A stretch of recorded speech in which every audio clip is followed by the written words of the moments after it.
see you every day. Hi, guys. Hi. Hi, Sue. How are you? Hello. Good. How are you guys doing? Really well. I was hoping that our Bond Street guy would come on to speak for a couple of minutes, but since he's not here yet, and it is 3:02, we'll give him another minute so we can just get. Okay.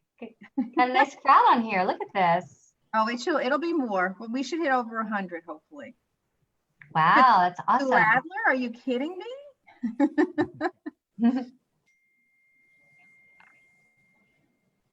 So what have you been doing, Sue? Just sheltering at home? Well, I have not left my house since mid-March, but we're still selling houses. We put 7 under contract in the past like 10 days, I would say. So, no, excited to share all that with you guys. So how are you guys all doing? I think we're doing fine. Yep, there we go. Iris got a thumbs up. Good. Yeah. It's been going good. So I guess, Elise, Jason or no? Okay, let's get started then. So Sue, why don't you tell us a little bit about yourself? So, Who are you? Okay, so I work out of the Short Hill Summit, Chatham, and all the train line towns, Midtown Direct train line towns. So we're Essex, Union, Morris County, and our team, we did about 200 million in sales last year, and we were on track to do even more this year until all this hit. So I would say we had about 3 weeks where things were pretty tough, and now we're starting to ramp it back up again. So I think it'll end up being okay. We have about 28 people on the team, very heavy admin, a lot of admin. We have our marketing, our lead gen team, and then we have our agents. We have a buyer specialist and we have listing specialists and transaction management and listings management and all that. And we did about 242 transactions last year. So, and we've just really worked on pivoting our business and changing all of our systems this year. And that's kind of, you know. So let's go back a little bit, because I know you have a very interesting story about how you got started in real estate in this area. And how long ago was that? So I got started in 2005 here. I grew up in the Philadelphia suburbs. And so I've been really doing this since I was 15 years old. My parents owned a Century 21 office. I actually have one of those old gold jackets that I wore, and I kept it. It was my Halloween costume after a while. And so I grew up in the business, and then I moved here in 2002, started here in 2004. I was the number 2 agent in Pennsylvania. So I knew how to sell real estate by the time I got here, but I had no connections. And then what I did was I held a focus group of consumers, and they were moving out from Hoboken, Jersey City, Manhattan, similar to you guys. And I wanted to know, well, what are you looking for that you're not finding online? I was trying to find my niche in the market, and people would see houses online, but they didn't know what the communities were like. So I just sent out a bunch of letters to all the neighbors in the community and said, hey, we're going to be filming these towns these days. If you want to be in pictures, just come show up, and we'll interview you on what you love about your towns. So we put together about 6 community videos. We had a lot of people showing up talking about it, which was awesome. And then I went onto LinkedIn, and I found all the relocation directors on LinkedIn, sent the community videos to the relocation directors and said, hey, send these to your transferees. And then they did, and we ended up really just building up a whole relocation team is kind of what it became at the beginning. And then I needed to hire agents because I didn't even know the areas or the different towns these buyers were really looking in, because I was new to the area, pretty new to the area at the time. And so I just started hiring agents on the team to start working these buyers, and we just built it from there. So within 3 years, I was one of the top 3 agents in the MLS after moving here, 3 years later. And then we just kept growing from there. It's like if you have a buyer, you market for listings for the buyer. If you have a listing, you're marketing for buyers for the listing. So we would send out letters to find houses for our buyers, and then I would get listings from those letters. So we just sort of build it organically that way.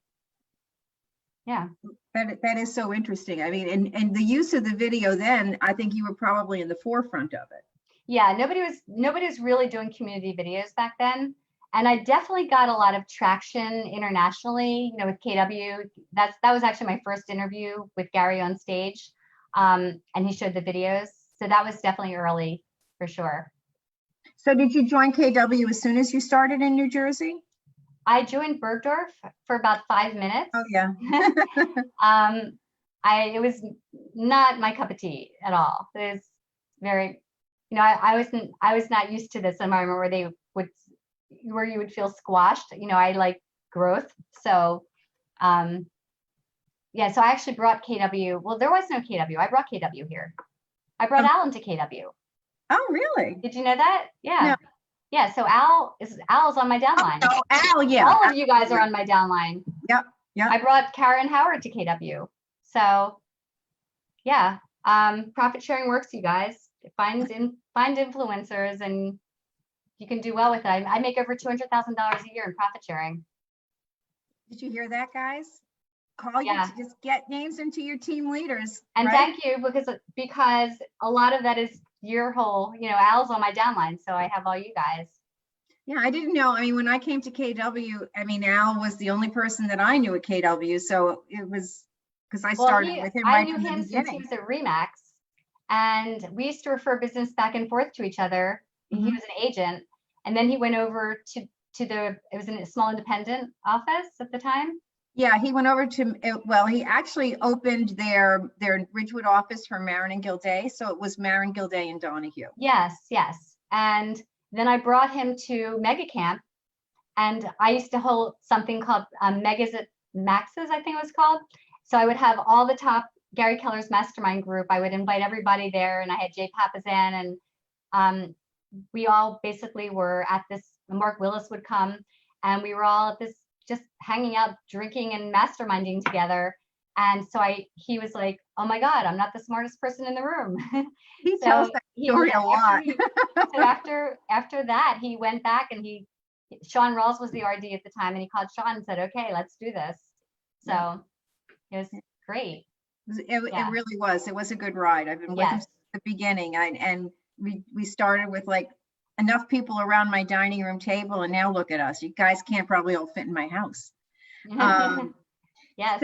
So how has your business changed during this crisis? Whatever you want to call it. So I would say that initially people weren't sure, and I'm sure you guys experienced the same thing. Initially, the phone calls, obviously everybody's just checking in to see how everyone's doing. And there's a lot of hesitation with talking real estate. So you want to just, it's people first. Then what I realized is, okay, after 3 weeks of this, people are tired of the down part.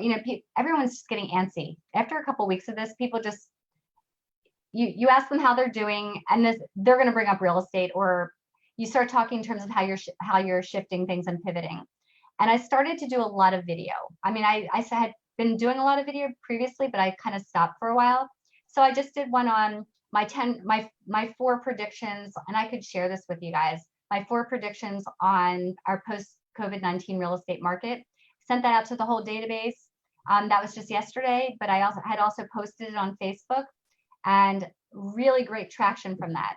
Also wanted to come up with a way. So what you always look at what people's people want to feel safe. This is everybody's thing. Would they sell their house if we can find a safe way for them to show their house? Would they buy a house if we could find a safe way for them to show a house, to go into a house? So we came up with, we're calling it the Sue Adler team virtual home showing process.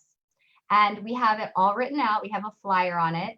And now when our ISAs make the calls, when our buyer specialists make the calls, when our listing agents are on the phone, we always use the script. Look, if we can find this way to show your house virtually, would you be interested in selling? Because when you look back at your database, all those people who were planning on selling this season who are now on hold because we need to get to the bottom of why they're on hold. Would they sell if it was safe for them to sell?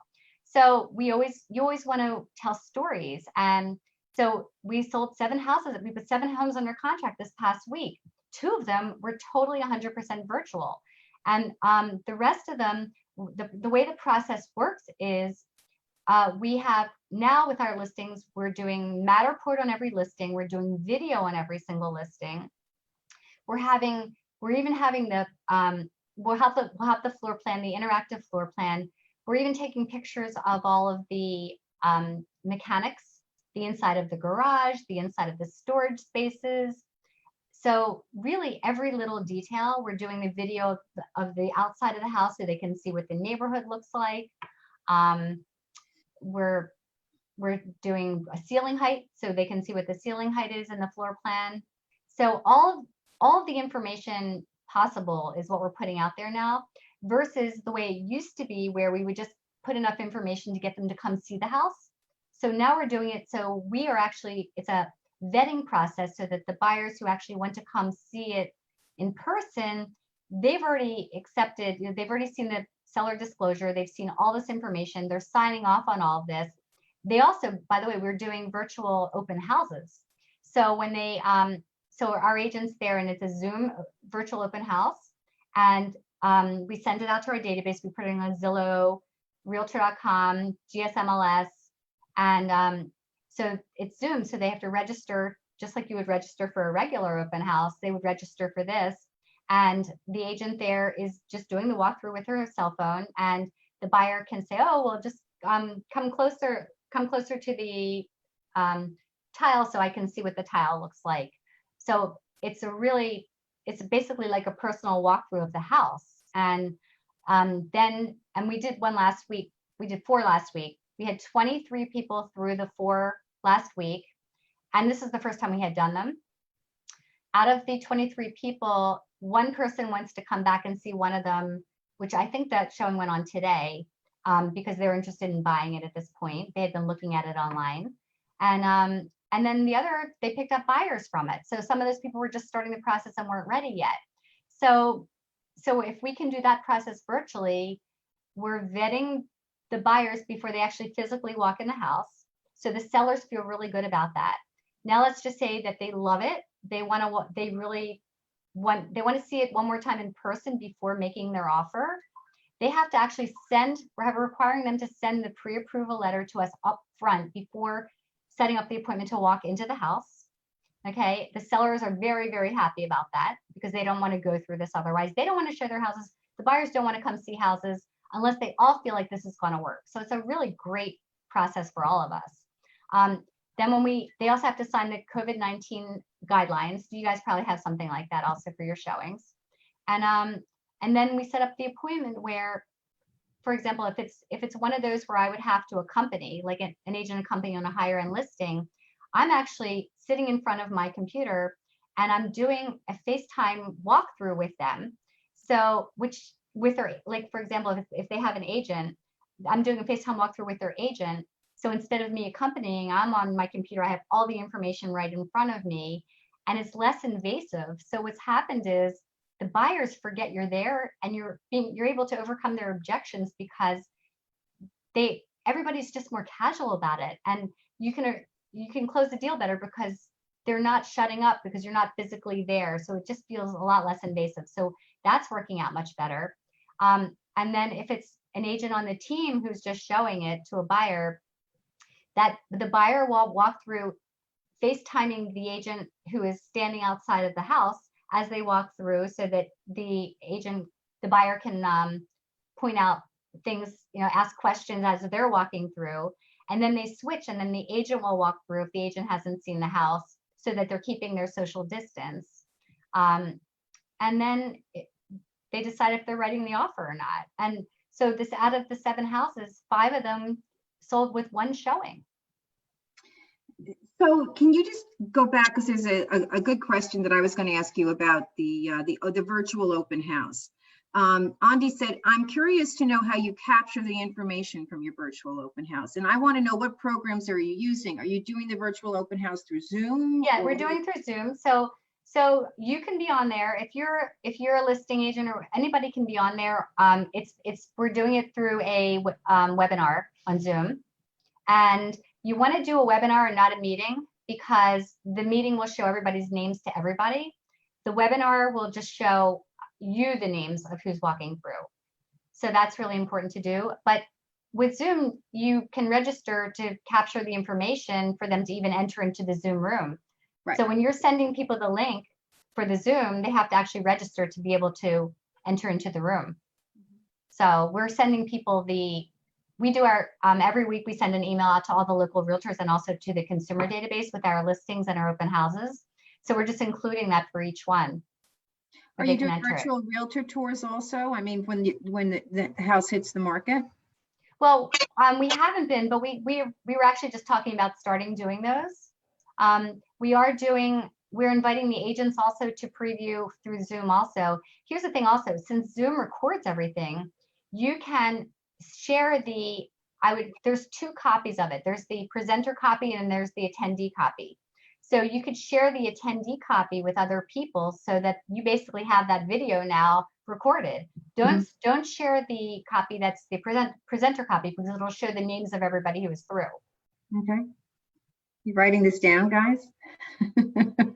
The presenter and the attendee. Yeah. Yeah. And how do you send the link to the MLS and Zillow or et cetera? Well, you would just like you're going on to add your open houses. It's the same thing. Okay. Yeah. So how does a typical day look now as opposed to what it used to look like when, pre-COVID? For who?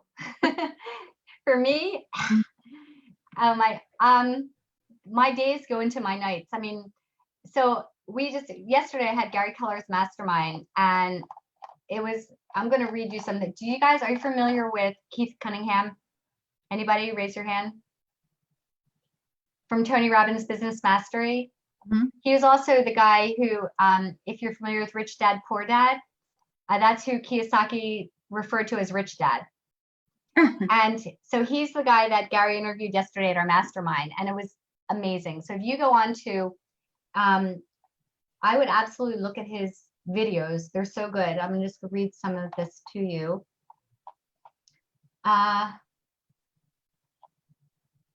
Okay, so if you go on to Keys to the Vault and watch his videos, they're so good. He talks about expenses. He's just the most brilliant businessman I've ever come across. I always read his things. And also the Road Less Stupid. Every chapter in itself is worth reading. I mean, could be its own book. It's really, really, really good stuff. So I would say you want to have extreme focus and intensity. You monitor the vital signs of your business constantly. So your leading indicators, your lead flow, first and foremost. Do you need to ramp up your lead flow? If you have a team, is it a conversion issue where there's scripts that are the issue, or is it the lead flow? So you need to monitor those vital signs. And also your vital signs would also be how many appointments you have, listing consultations, buyer consultations. You want to really master your scripts with all of those. And I don't know if you guys have downloaded these yet, but we've been going through these on our team. Do you have these? I hope so. Well, the maps. You guys really should have these. They're very, very good. Okay.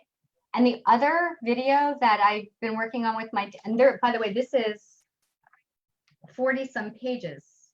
So I'm assuming that everybody who signed up for Pivot will be getting those scripts also. Yeah.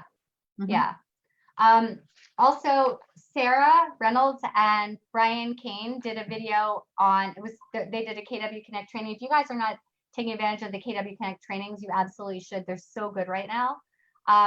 They did one on, they called it, I think it was on the transaction, bulletproofing the transaction, but it actually wasn't about that part. It was really on scripts to close for the appointment or close for the deal. And so look up Sarah and Brian Kane in there. I think that one is one of the featured ones. It's really good. On the listing side, I've done a few on lead generation and also on list. So I've been doing seller workshops. Do any of you do workshops? No? They're all muted, so you're just going to see. Okay. Okay.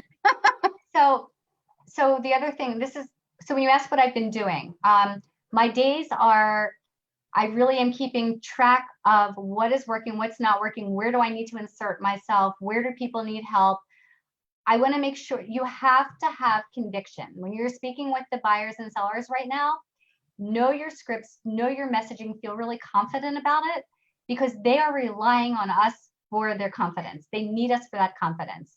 And if you're acting tentative, they're going to be tentative and they're going to wait.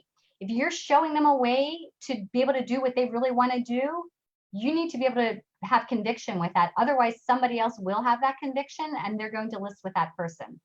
So, so make sure you have 2 steps to your listing approach right now, because, and also you should be doing Zoom listing appointments. You should be doing walkthroughs with people and just giving, Zoom walkthroughs with people in their houses, giving them tips for getting their houses ready for the market, tips for decluttering. You should have your listing presentation solid online. I've been doing, in order to save time, I require every single agent who has somebody who wants to list their house on my team to come to one of our home selling workshops online, so that they see what we do in terms of our marketing, on where the how to price for this market, how we're showing just our whole process for this market, so that just anything that has to be repeated over and over and over again, I would rather have all of that in a presentation. Then when we're focused, then we can focus on them and their house when we're doing the actual consultation online for them. Does that all make sense? Yeah. So we're having, I would say about 25 to 35 people on our workshops each week. We're doing them every other week. So so just start to do that kind of thing. It's basically your listing consultation, and then you're going to talk about COVID and your approach with COVID, and how you're how you can show their houses safely for everybody, just like we just went over before. And how have you been approaching the pricing in your market? Because you're in the luxury market, right? Yeah. So it's no different than in the book Shift. Pricing your home to be in it to win it. Pricing ahead of the market. I did a video on it. Do you want to? I can play the video for you. They want. You don't even have a chance to share it with me later, and I'll get it to everybody. Okay. And I also did actually on if you go to KW Connect, and where it says book, the Shift is Pivot, the book club. I think it's Shift Book Club or something. And it's pricing and staging. I did a whole series on that, and I have my video playing in there, so you can look at it in there. Okay. That's the one that's on the page, Pivot Shift Ahead. Yes. Well, it's on Book Club. They have a couple different things. Okay. It's under Book Club, I think. Yeah. And yeah, so my days are really lead generating. What we're doing with our team is we're all on Zoom calls. We have different Zoom rooms. And so my admin is all on. One of the things that was very frustrating to me was, everybody is working from home now. They've got their kids at home. So I would send an email to, or we were using Slack as a team with different channels. So I would send an email to my listing manager saying, hey, send paperwork to this person. But she was out with her son bike riding, and I wasn't aware of that. So now what we're doing is, and somebody else could have sent it, somebody else could have sent the paperwork, but that was a communication issue. So we're doing everything now with Zoom, where we have rooms. The admin is kind of like we're all working together. So the admin is all in one room.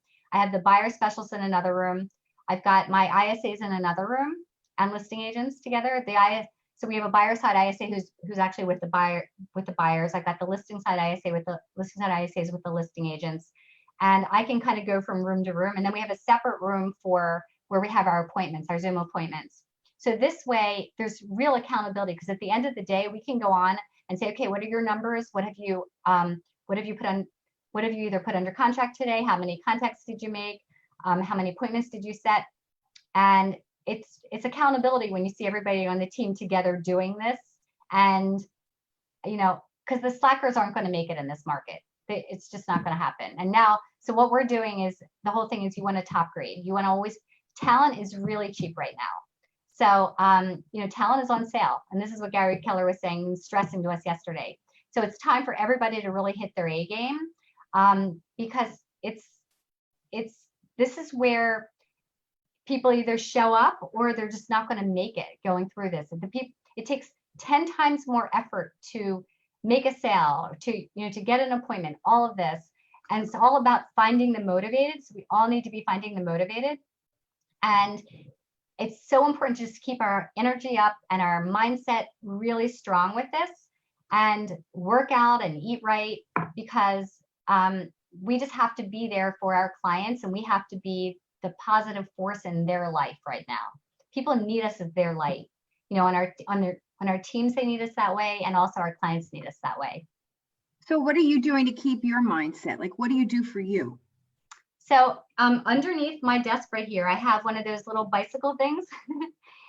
So I literally, yes, I mean, I don't know if you can see, I try not, when I'm on these kind of calls, I don't usually do it because you can see me moving. But yesterday I was sitting in front of this for the whole day because it was Gary's mastermind. So I got like 7 hours of writing in yesterday. But if I'm not on something that's visual, I'm just writing under my under my desk. I work out every morning. I have a little mini trampoline also that for energy, I just bounce on that thing like crazy. I have Peloton, which I love. And I love to dance, like just crazy dancing, just to get it out of me, and just turn on music and just start dancing like a maniac. And I'm a horrible dancer, but so no one can see me. And I love podcasts, and just, I don't know. I'm a reading podcast junkie. So what are you reading now? What am I reading now? Mm-hmm. So there's a book. It's not a book. It's called, I'll tell you in a second. If you guys can all download this. So if you're looking to make your business, you should all make your businesses really lean right now, you know, in terms of your processes, everything that we're doing. It's a time to really look at everything and say, am I doing this as efficiently as I could do this? And it's really time to just trim the fat in our businesses, you know, in terms of our finances. If you haven't all gone into your personal finances, you want to trim the fat in your personal finances. Start renegotiating, if you haven't done all this, all your anything that you have automatically. Like I do something called the Noom app, Noom, just where I track my weight every day. And I actually just got that down $20 a month just for fun. It's kind of just becomes a game after a while. So anything that you can try to renegotiate, it's a really good time to do that with all your personal stuff too. So so it's basically, but in business, I'll show you the name of that is called Lean Play, is the name of the app. And it's called Lean Slay, SLAY? LEAN. Mm-hmm. Play is the name of the app. Oh, Lean Play. Okay. And Paul Akers, Akers. I watched him speak. He's a friend of Ben Kinney's in Bellingham, and Ben introduced us to him. And he's a pretty amazing guy. The way he does things, his story is pretty incredible. But if you go to 2 Second Lean, his first book, it's all free. These are all, it's a free Audible library. It's not, don't buy it through Audible because then you have to pay for it. But if you do it through this app, you can listen to it. It's each you can get through the first 4 chapters in 20 minutes. It's very fast, but you can skip all the initial stuff and go right to chapter 1. And it's called 2 Second Lean. So that's what I'm reading right now. The other one is if you need something for mindset, I would highly recommend The Untethered Soul. It's really, really good. It just gets you out of your head. And we also have a question. What is the bike that you use? It's called it showed up in my Facebook. So that's I'm like one of these people that buys things that shows up in my Facebook. What is it called? Here, I'll take a picture of it. I don't even know what it's called. Does it have resistance? Yeah, it does. It actually does. I'll take a picture of this for you guys. Do you want me to just? No, it's okay. You can also just let us know. And before I get on with my questions, there's one here, but Arlene is asking, can I sign up for your workshop? Did you say you had a workshop? Yeah, my home selling workshop. Yeah, we do them every other Wednesday. Just make sure that if you sign up, just make sure that you put in there that you're an agent so that we don't follow up with you as though you're. And how should they do that? If you go to sueadler.com/HSW. The only thing I ask is that you don't record it, and just if you're doing these, just make them your own. Okay. So I'm going to forward this to you, Colleen. Okay.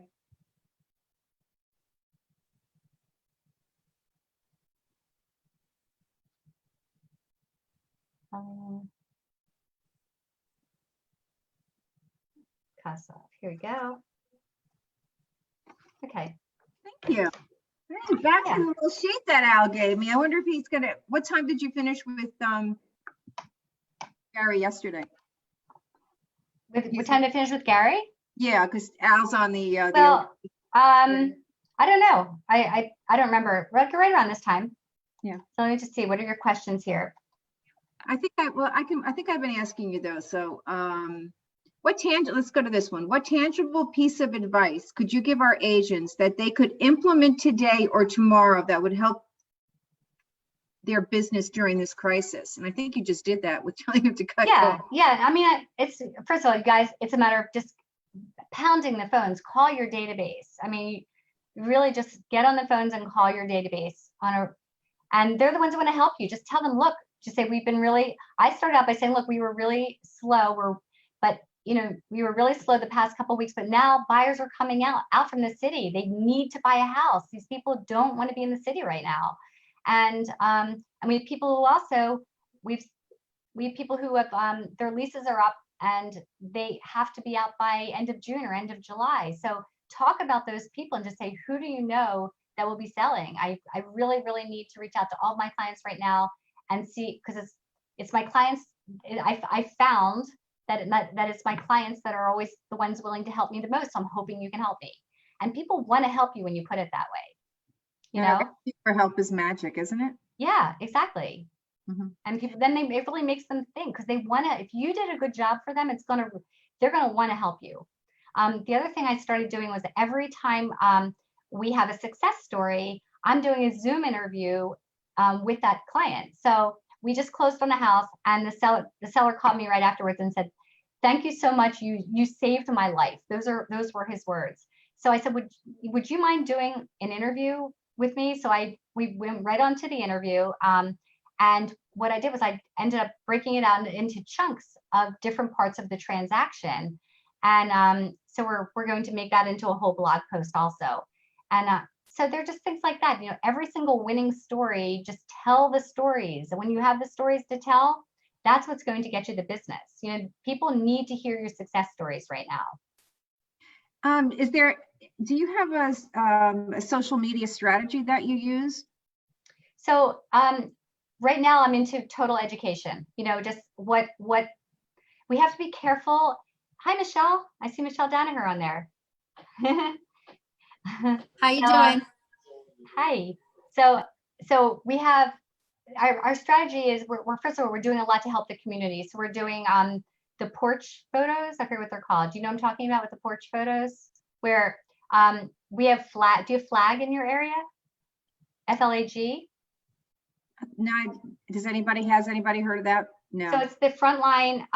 So it could be, you could do this for any of the local charities, but there's a local charity here where we're donating. It's for the frontline efforts. It's helping the local restaurants, where you donate money to the local restaurants who then make meals for people who are working in the hospitals. So so it's become this whole huge thing, and it started here in Chatham, and people are just, it's grown nationally. Michelle, I know you're aware of it. So it's become this whole huge thing. So what we're doing is we're doing porch photos. My husband's a professional photographer. So we're saying if you donate $25 or more to Flag, we will come take a family portrait. So and then every time someone does it, they have to post that portrait with a link to our team, and then we post it on our team page. So it's like all this kind of stuff. So we're doing a lot that way. We're just amplifying a lot of the, we're doing something called, what is it? I forget. Every week it's a community showcase. So every week we're showcasing somebody else in the community who's doing something to help the community. So a lot of that, but it's also mixed with, we just did our predictions video. We did our virtually virtual showing process. I posted yesterday on Gary's mastermind, just my takeaways from that. And even people locally were commenting on that. But it's so everything that I'm posting. You posted it on Facebook? Yes. So everything that I'm posting, we're also sending out to our database. And we're getting a really good response. But then because we use MailChimp, we can see who's clicking through, and then we can follow up with phone calls. So it's all in the follow through with the phone calls. Yeah. So just going to the side here. Oh, yeah. So Sherry Marino said they did do a porch photo fund for the Valley Hospital in Allendale. Where else are you marketing your upcoming virtual open houses besides social media platforms? We're sending an email out to all our consumer database and also to the whole realtor database with it. Zillow, realtor.com, and GSMLS. Okay. All right, let's go back to the questions. Yeah. I think you already told us. Do you want to, because people were just coming on, could you just go over the setup of your team again? What does your team look like? Sure. So I have a listings manager, director of marketing, and then we have an admin who kind of handles everything. Like she's sort of the go-to person for whatever we need to get done. We have a transaction manager who handles all inspection negotiations, pre-inspections, any repair estimates. We have a second transaction manager now who's also what started out as his assistant, but now she's really holding her own. Then we have, let's see, a bunch of well, now we have two other people on the listing side. We have a bunch of buyer agents. We have a lot of buyer specialists. And we don't need the runner anymore. So we don't have a runner right now. We don't need the VA anymore because we're all virtual. So we don't have those anymore. And then Scott is my COO, who's kind of he's my right hand. Yeah, he's awesome. Yeah. He's been very good to us. Thank you. Thank you for letting us borrow him every once in a while. Listing manager, did I say that? Listing manager, yeah. It's a good question. Are you using Command? So interestingly, last Friday, I got a call from Gary Keller, and it's funny, on my cell phone. Hi, Sue, it's Gary. It's like, oh, I recognize that voice. So he wanted to talk to me about Command. And he said they're now set. There was a big hesitation amongst a lot of the big teams because we didn't think they were set up for us. So now they seem to be, and they're really customizing it for us. So if you are not a big team, you absolutely should be on Command. They're doing some really cool things right now, really cool things. And for us, we have such a huge database that it's really difficult for some of the bigger teams to make that transition. But if you guys are just either starting out or you don't have more than a couple thousand people in your database, I would absolutely switch over. Yeah, I think that's so important. I mean, I do know that there's been a couple glitches with the big teams and that they're working it out, but definitely everybody should be on Command now. It is, I mean, I do demonstrations. I do tech demonstrations every day for agents and show them the time it takes to put an ad on Facebook if you do it manually yourself and what it does through Command. You guys, just for that, it's crazy that you're not using it. So what is the biggest challenge right now you're having in your business? Well, I mean, everything, it's everything. No, well, it's interesting. I think, I love change, and I think I love shaking things up. So I actually don't mind this. But I think the biggest challenge is keeping everybody, it's speed of the leader, speed of the pack. That's how it always is. So I think my biggest challenge is, and I pivot like crazy because I can just see things and I just do this. I think my biggest challenge is having people keeping up with me. And oops, I just lost you guys. Did I lose you? No, you didn't lose us. Somebody's sharing their screen. I don't know who. You can keep going. We can see you on there's like a row on the side. Okay. All right. Who is there we go. Thanks.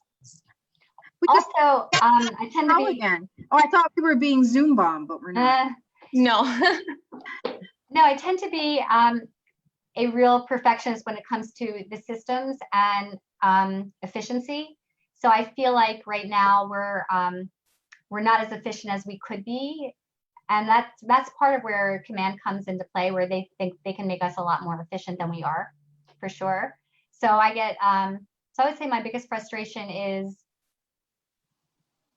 I'm impatient, and there's so much that I want to do now that there's just not enough hours in the day to do it. That's really what it is. Somebody asked, are you farming? Yeah, I mean, we send out letters when we have buyers. We're doing it. That hasn't changed. We're sending out letters when we have buyers looking for houses in that neighborhood. We're farming. We have ISAs, so we're prospecting that way. So that part has not changed. And we're cold calling. We're circle prospecting. So we're doing it all virtually. But yes. So these are questions that from Al, which I love. So, and he always likes to pepper in Al questions. What and I do want to know this. What were you like growing up? Oh, I was a horrible kid. and then I ended up having a daughter who my mother said, see, it's because I deserve to have her. When you say horrible, what do you mean? Were you just? Oh no, I always just tested the limits on everything. I had a fire escape ladder, and I used to have it out of, I used to put it out every night so I could go meet my boyfriend. And then I would sneak back up my fire escape ladder. I did this for months. And then my dad caught me once climbing back in and said, Susan, what are you doing? And I said, oh, I'm having a fire drill, Dad. And he thought that was funny, but then he took my ladder away. So I would just try to get away with things like that, So. And then you talk about your daughter. So how, in normal times or even now, how do you balance your family and your business? Big business, and I see you travel all over the place. Well, I don't travel. I'm glad I got the traveling done. I'm happy for that because we can't do that now. But no, my daughters are 27 and 30 now. So so that's done. My 27-year-old who was my tougher kid, she's home now and she's great. So it's a lot different now that she's an adult. Is she in your business? Oh no, we'd kill each other. Yeah. No, but as a kid, I actually had a baton twirling business. So when I was a baton twirler, and so when I was in 8th grade, I used to give baton twirling lessons, and I made $35 for a half-hour lesson. So that was pretty good for back in the 70s, So, no, was in the 70s? I don't know. It was a long time ago. Only you can tell us when you were growing up. 70s sounds just great. What are 3 pieces of advice or strategies that you would give our agents today that they could jump off of the Zoom and implement today? So, I think that with the scripts, I think definitely mastering those scripts, and then you could just get on and just be able to have those conversations with your database, calling your database. That's all I'm doing. I mean, day in, day out, that's all I'm doing. Every free second I get to call the database. Also, mark your people. If you tag people as COVID, that means those are people. So you have your hot people, but if you tag people COVID, those are the people who are ready once they feel safe. So we're starting to go back through those people right now, and we're explaining our new process to them, because we might have talked to them 3 weeks ago and when everything was starting, but if we're talking to them again now, they might be ready now. Just keep giving them an update on, guess what? This is how we're doing this. Would you feel comfortable now? If they're still not ready, you put them out for a little bit further. But so it's really just getting on the phones right now. You could do video, talk about what your strategy is through video. Name your process. If you name your process, we're doing a lot of the things that we were doing previously, but we're calling them something COVID related, so that it just sounds like you want to appeal to people for the market of the moment versus the market that we were in before. So that's really important. I have a question. Can you hear me? Yes, we can, Anat. Sure, okay. Go ahead. I don't want to interrupt when you're just about to finish. I'd like to ask you a question, please. Oh, go ahead. Go ahead. So, Sue, it's always a pleasure to hear you. I have 2 questions. Can you repeat the name of the book you mentioned at the beginning? I think the person did participate or advises Tom Robbins in his. Yeah, so Keith Cunningham. Can you write it in the chat, please, so we get it right? Yep. I can write it in, Okay. so you want to read it out. It's Keys to the Vault, and it's also The Road Less Stupid. So that was the first thing I wanted to ask. But also go to his website, Keys to the Vault, and watch his videos. They're really, really good. His past few videos on Since the Shift, they're really, really good videos. Okay. Natalia, The Road Less Stupid. Okay, and the other question that I had for you, can you write here, how can we join your workshop? That you said that you do allow agents to join? It's in the chat, I think. It's sueadler.com/HSW. One second. I'll Adler put it in the chat as well, okay? Yes. Thank you. You're welcome. That's it or not? You good? Yeah, So what do you, let me ask, if you can write it, the link, how do we get into Natalia's going to do it. so does anybody have, I'm curious to know, like, about your businesses right now. Where are you guys all having challenges that I can help you with? You can unmute yourselves and ask your questions one at a time. We have over 100 people on here. Somebody must have a question besides to ask Sue. So getting sellers to reduce their price. We have that one in the chat, and then we can next. Okay. So one of the things with pricing, I've been doing, this is one of the reasons I do workshops and I do videos. I did this video, which is right out of Shift, and it's called Pricing Your Home to Be in It to Win It, is what we call it. And actually, you know something? I'm going to show it to you. Well, you can share the screen, obviously, since somebody else didn't. yeah, I know I can do that. Let me just pull this up.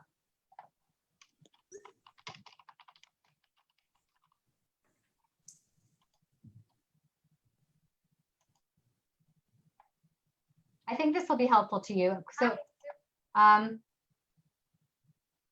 me just screen share. Here we go.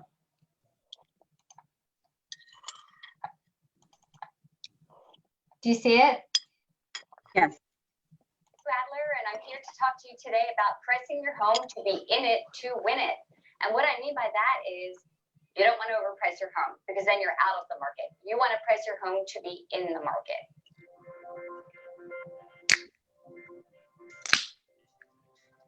So I'm going to start with this graph here. So when buyers choose homes online to look at, there are typically, let's just say there are 10 houses on the market that are comparable to yours. And they're going to come in and they're going to choose 3 to 5 to look at. And they're going to choose them online. They're going to look at the photos and choose the ones that appeal to them, that they connect with emotionally, all within their price range.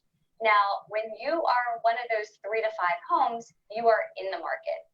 When you are one of those 5 to 10 homes, you're basically out of the market. They're not choosing your home to even look at. So when you're not getting showings, it's not necessarily your realtor's fault if you're priced wrong. If you didn't listen to your realtor. Stage. You have to be one of the homes in the market, or you have to adjust your home to be in the market if you're not there right now. So then out of the 3 or 5 homes that are selling, only 1 or 2 a week are actually going under contract, which means you not only need to be one of the ones that's shown, you need to be number 1 or 2.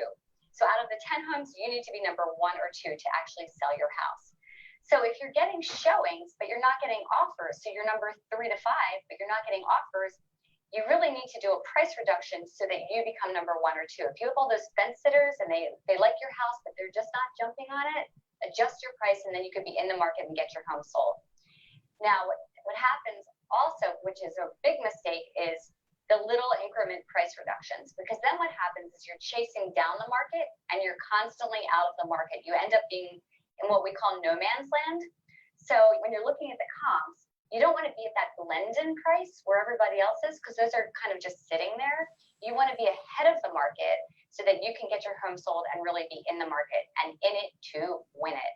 But maybe you want to really do this video. Okay, so you get the idea. So are those the graphs from Shift Tactic 7, or those are graphs that you have yourself? They're from Shift, and I just added them in there.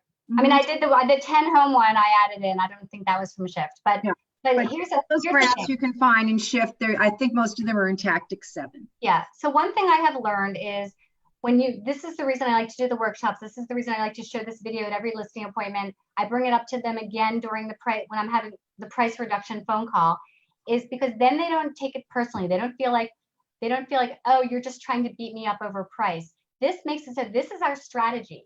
And look, remember we talked about you want to be number 1 or 2? Well, right now you're not number 1 or 2. So when you can show them a video like this, it just makes sense to them. Does that help? I think that was written in the chat, so I'm sure that Luann. Okay. The other thing you should be doing if you're not is make sure you have your sellers on what we call auto comps, act as under contract sold price reductions. Make sure that's automatic because when you have the second you get that listing signed, because then they have a constant update and context on the market. I get a lot of expired listings, and the one thing I hear over and over again is, oh, well, my agent went over pricing with me at the beginning, and then they tried to beat me up over a price reduction, but they had no context as to what was actually going on in the market. So that's so important, you guys, just really having those conversations it makes the conversation so much easier to have because you're then talking about the market data. These homes went under contract that week and yours did not. They didn't even want to look at your house, so we need to, because this house you can go on. The reason I think is because this house had the updated kitchen or it was priced $50,000 less and you're really out of the market and they look like the value. So they chose that house over yours. You can have those conversations, and then that kind of leads into the self-discovery process where they actually say to you, yeah, well, maybe we should reduce it now. I get what you're saying. But if you're listening to Sue, that's all scripted. How many times did she say, are you out of the market?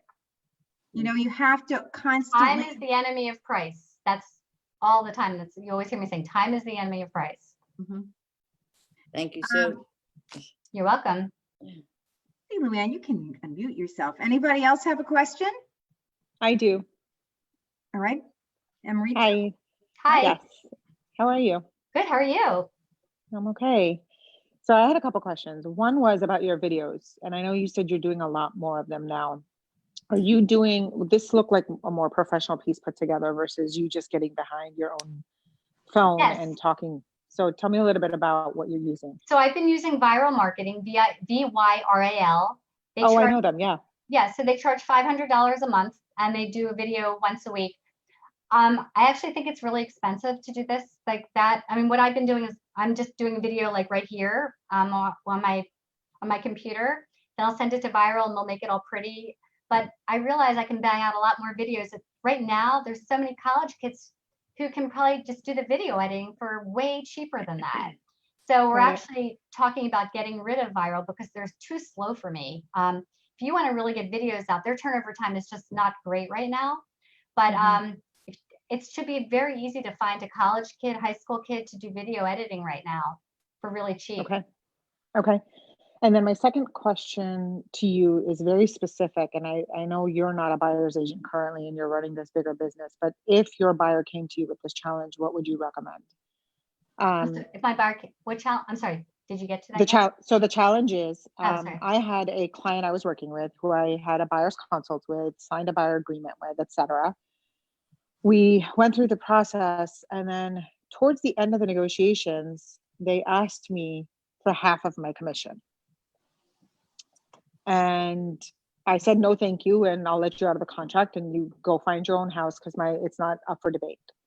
I'm trying to figure out, because everything I experience, I look at it as a lesson. Like, how can I prevent this in the future? So there's one learning component, which I feel like I could have done better. But at the end of the day, the bottom line was they didn't see my value or they just didn't care. Either way, it's fine. But how do you address that beforehand? So I have found that people will always bring up commission in the absence of value. And so you kind of hit that there. I mean, one of the things is we actually charge, on the listing side, we charge 5.1%.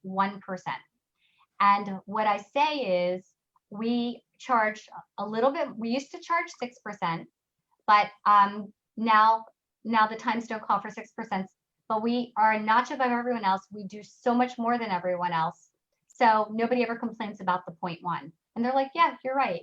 So those 0.1s, this is part of lean. This is the the 2-second leads, Tony Robbins talks about those little differences. That 0.1% makes up such a difference over time. With what you're talking about there is, so you need to be able to really demonstrate your value. What are you doing? Are you sending out letters on behalf to find them a house before it hits the market? What are you doing that other people may not be doing for them? How are you demonstrating your value? So let me ask you this. I don't put buyers on an automatic email, like any 3-bedroom house that hits the market in the town you're looking in, you're going to get it, because you're going to get houses that have carpet. They told me they don't want carpet, or it's not as updated, or this is not the layout, or whatever it is specifically, right? I ask a lot of questions in my buyer's consult so that I don't send them 300 homes that don't fit their criteria. I send them specifically, I weed it out myself.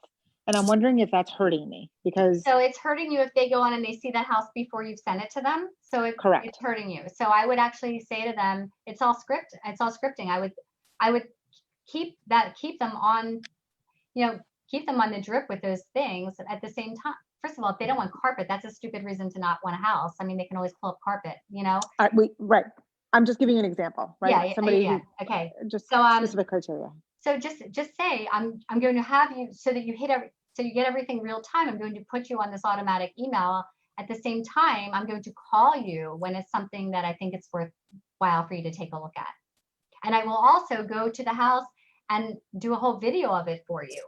Just what are you? I can FaceTime with you, so you don't have to come in except for when it's the right house. And if the right house is not on the market, I'll send out letters to find you a house. I'll make phone calls to neighborhoods to find you a house. So if you're showing your value that way, just say, look, when we have a listing, we market for buyers for our listings. When we have a buyer, we're marketing for listings for our buyers. Right. And that's kind of it. And that's so your buyers actually. Oh, I have to jump off. I have a 4:00 regional call, but Sue, stay on. Thank you so much. You can stay on and answer a few more questions if you want. Natalia's here to manage the phone call. Okay. I have a 4:15 listing appointment, so I'm okay for a few more minutes. Okay, so thank you, and I will see you soon. Okay, thanks. Thank you, Colleen. And Sue, I just wanted to circle back with just 2 more questions if you have the time. Sylvia here wants to know how you've been dealing with hangups. I can only assume that when you're making your cold phone calls, people who maybe are a little more curt, what's your angle? People have actually been really nice on wanting to talk. Okay. So I haven't experienced that actually. You just have to have thick skin. If somebody's like that, that's their problem. It's not your problem. You just need to protect your mental state at this point. So just say next and just move on. That's all. You're not going to talk somebody into motivation or wanting to talk to you. Just be friendly. It's their problem, not yours. Okay. And then thank you so much for that advice. And then, so you made mention of sending out weekly blasts, getting people in touch with sort of what's going on in the community and singling out people in the community. How often are they automated, and how often do you set them up to go out when they are? So they're not automated. My marketing team does this every week. So we do one for our open houses, our virtual open houses that we're doing now. And then we're doing one usually with, it's either the video that would go out, or we're doing something called Matchmaker Mondays, where we do an interview with the buyer agent. We have a buyer agent that we would interview about what their buyers are looking for. So we'll send that out.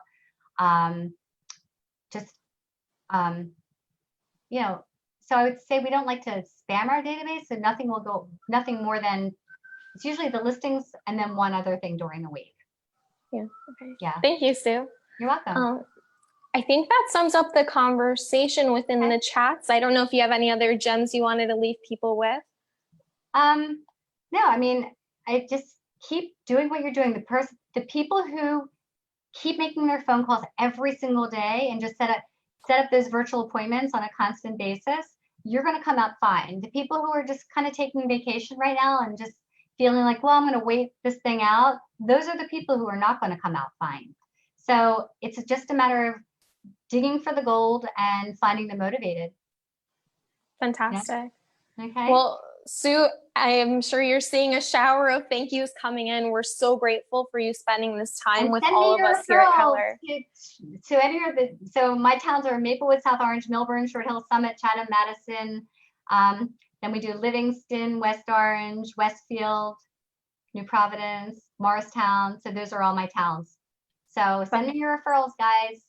Thank you Okay? so much. We'll take good care of your people. All right. Thank you. Bye-bye. Fabulous. Thank you, Sue. Thank you, everybody, for listening in. And we'll be posting this later today, all right? And it's here on Facebook. Have a Awesome. great Thank day. you. Happy Bye, Thursday. guys. Thank Bye. you.